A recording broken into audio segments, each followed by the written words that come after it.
What is up? Thank you for coming to my channel, Prison POV. Shout out to the joiners, shout out to the point of view crew, and trip on this.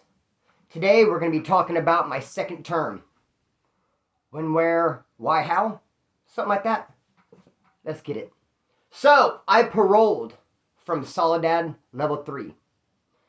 I was there 10 months. 8 months of it I was in the hole.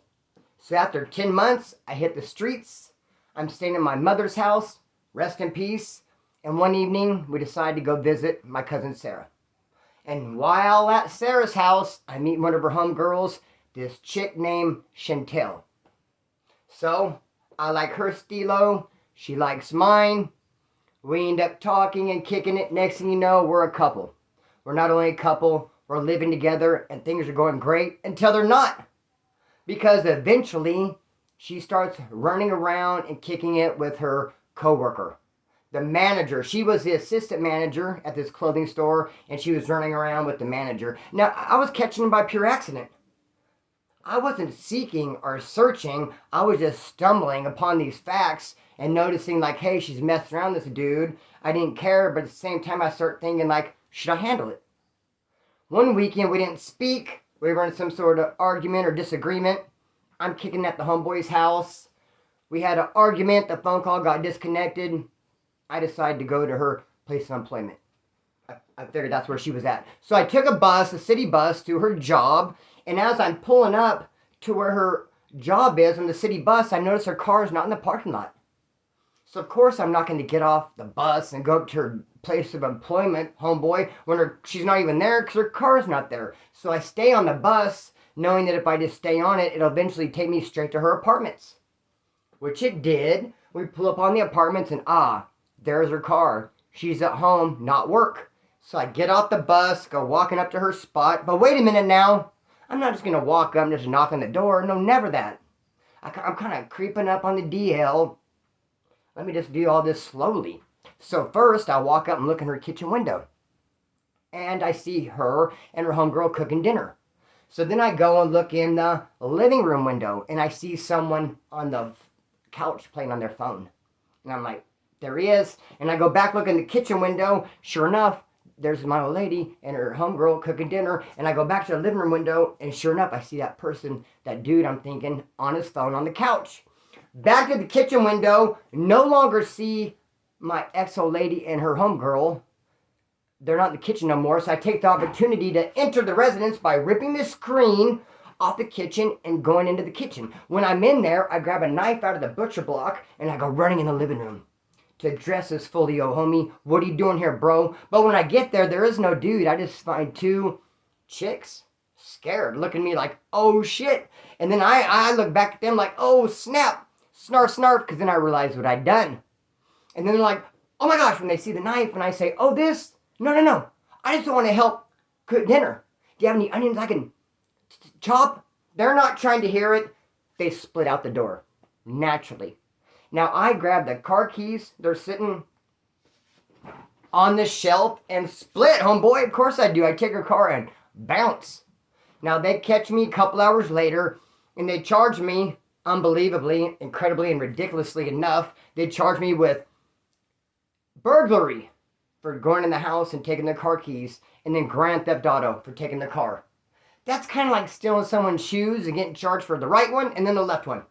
Or stealing someone's shoe and getting charged for stealing the shoe and stealing the shoelace. Because how they can give me for stealing the keys and then stealing the car? They did, though. Welcome to Kern County, homeboy. Hey. I stayed in county jail for a while, fighting the case. I do what I always do. I never take a deal. I never talk to the cops without a lawyer present, and I fight it. I take it all the way to at least readiness. I start telling them, hey, let's go to trial. Pick 12.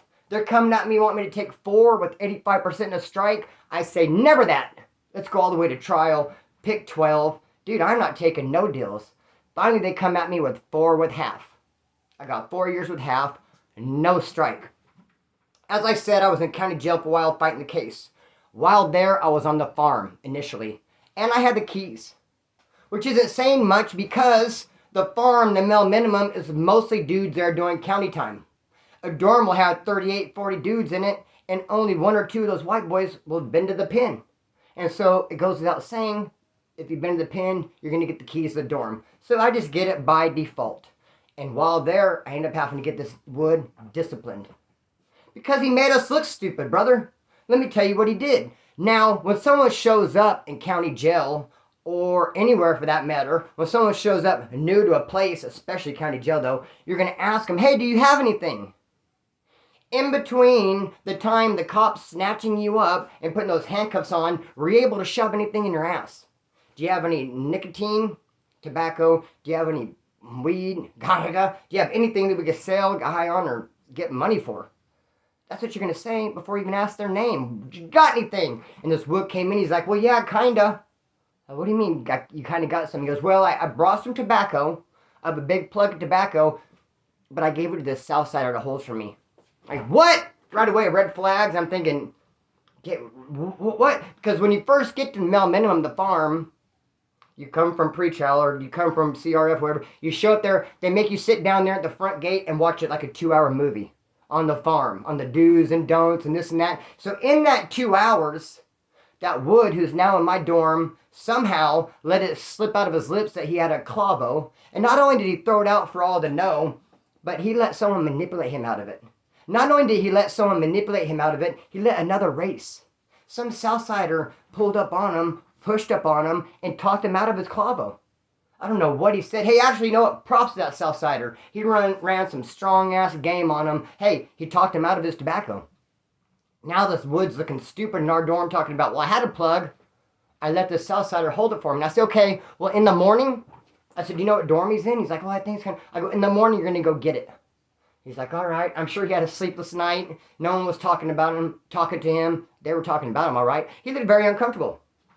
Be that as it may, in the morning, he went to go get that plug. Of course, the Southsider's like, it's gone. I don't have it. Dude, that Southsider's not going to give it back. He punked you for it. Why would he give it back? He put all that work in manipulating. He got the prize. He would never let go of it. It's his. You got worked. You got punked. So he had to come back to our dorm talking about, oh, I don't have it. He said, it's gone. I said, smash him. And the little homie ghost, some other dude, took him in the bathroom and smashed him and broke him off, bro. Because that's what's going to happen when you make us look stupid or make yourself look stupid, especially to another race. Now, I was on Mel Minimum. Of course, they like to shuffle you around in county jail. They sent me from there. They sent me to pretrial. Then I went to Max Mead. And after several months of being in county, fighting my case, end up with that fourth half, I go to Wasco Reception, the building C1. And hey, what do you know? I get there and get the keys. I'm in charge of C1. I got blessed with the building by my homeboy Giant. My brother Ricochet was there. If you don't believe me, ask him, homeboy, because I know there's some naysayers out there. Bro, I don't steal and I don't lie. I keep it real. Trust and believe that. Now look, C1, Wasco Reception. I have the keys. Have to discipline this dude. And I like this guy. His name was Josh. He was real buff because he was a gymnast. But he also came across as real soft because he was a gymnast. In fact, a lot of us thought he had sugar in his tank because we had a Jack Shack set up. I mean, I could think of several different dorms and housing units I've been in where there's going to be a Jack Shack. Because you're going to be in there, going to be thinking about girls, you're a man, you might get blue balls, you got to take care of yourself. So there are 3 bunk beds with 3 racks. There's one in the corner, there's no one in the middle. So what they do is they just hang a blanket down from the top, and that middle is totally empty. There's a blanket covering it. It's a Jack Shack. If you feel like you got to rub one out, you go up inside there and you get your money. Now that dude, Josh, thought it was funny to go peek. He'd go in there and peek and think it was funny. Now I disagree. I have a good sense of humor. I know what is funny and what's not. And I'm telling you right now, it's not funny to look in and catch Buddy with a handful of cack. Where's the punchline in that? So he thought he was being funny. Instead, he made himself look stupid. And everyone thought he had sugar in his tank. And I think to recover from that stigma he put on himself by playing peekaboo with the Jack Shack, he just walked up and just cheap shotted, punched the homeboy Spoon Dog right in the face. Right in front of God and everybody. The biggest little car was chilling, like 8 deep, 10 deep right there. We're having a little meeting. The Southsiders were there, and this dude Josh just walks right up and punched Spoon Dog in the face. Woods aren't even supposed to fight each other. You can, if it's that serious. I mean, really, if it's that serious, go get your thing. But if you really have to fight, we would rather you not, but if you really had to, you're going to call each other out. We're going to set it up. You're going to go into a blind spot, and it's going to be no right. You're not going to walk up to cheap shot somebody. So I had Josh broke off. Body shots only, 23 seconds, and it looked like a hurt. He walked away limping. He walked away talking about, ow, my leg. I'm like, well, they were punching all up here. They hit you so hard in your chest it made your leg hurt. Don't cheap shot the homeboy. So I stayed there C1 for a while. They like to shuffle you at Wasco. I ended up going to A5 reception in the gym. Then I took off to Soledad. Now, while at Soledad, I didn't have the keys. But I could have and should have, and that's a whole nother story. How the leadership was, because we're at war with the Norteños. They kept taking our key holders. I was next in line. I'm glad I didn't come to that. We're going to keep with the theme of discipline. I could have got a dude disciplined. Could have got this dude smooth, broke off. I guess you could say I gave him somewhat of a pass. I didn't pull his covers off because we get there. I get there. We're on lockdown because we're at war with the Northerners. The administration decides to go through and do cell searches. So they take all of us woods to the cafeteria and boxers only. Now we get there, and I'm meeting this dude who's right across from me. I'd been seeing him. We've been sign languaging. We started each other's paperwork. We're fishing back and forth, but I've never been in front of his face and talked to him. He's been on lockdown. I see him. I shake hands. Hey, what's up, Wood? And he says, hey, to me, my silly trouble. I need a thing. I want one of the things. I want a piece, he was saying. Now, in hindsight, not then at the time, but in hindsight, it was totally obvious he didn't want one. He did not want one. He just wanted the reputation that would come with asking for one, if that makes any sense. He wanted to be that guy. He wanted to be like, hey, I need one of those things, bro. Thinking that we'd say, okay, we'll put an order in, we'll look around, we'll try to get you some weapon stock, we'll try. He didn't think we were going to say, okay, when we get back to the cell, shoot your line, I got one for you. Because Trouble and I had a big wooden dowel. Came up on a wooden dowel. Thick enough to use as a filetto. And we cut it in threes. Sharpened it up, put handles on them. Him and I each had one. Plus we had a Scrabble board piece. We had some wood weapon stock. Best kind. Metal detector can't pick it up. So I shot him one. He said he wanted a piece. I said, oh, I got you, bro. He didn't really want one. When I said I got you, you could see his countenance fall. Then I knew, like, this dude's playing games. Shot it to him anyway. Then he shot me a kite like, bro, my bad. I'll break the wood pile off 123 burpees. I lost a piece. I'm thinking, burpees? You need to get a piece right in your neck. What do you mean you lost it? If you lost it, that means someone else found it. It could be in another race's hands right now. One of the Norteños could have it, for crying out loud. And he lost it in the worst place possible, on the yard.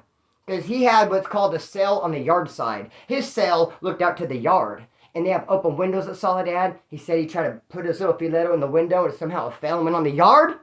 I'm not going to buy that for $1, bro. You should be getting your ass beat. And I gave him a pass. You know what I did? I put him on the shine. No more conversation for him. You're trying too hard, homeboy. That's not what's up. So, hey, stayed at Soledad for a while. Then you know what happened? I went to Arizona. Now, in Arizona, keeping with the discipline theme, I'm saying I'm the one that got disciplined. On the way there, it was torture. It was medieval torture. We took a bus from Wasco. Okay, because when I went to Arizona from Soledad, I got the Ducket. We went to Wasco Reception, did a little layover. From Wasco, we went to Arizona. It was the worst ride of my life. No, one of the worst experiences of my life to date. It was horrible. I just Googled it right now. What's the drive like? How long from Wasco, California to Eloy, Arizona? It said 8 miles. Cap. That's a lie. I feel like it was 18. I said 8 hours, not 8 miles. 8 hours. Cap, bro. 18 hours. Dude, I was miserable when I got on that bus, and it was straight there. When we came back from Arizona, and I went to New Delano, we had a layover in Ironwood. They usually don't keep you on the bus that damn long, 8, 10, 12 hours. You know another crazy thing? No one goes to the bathroom.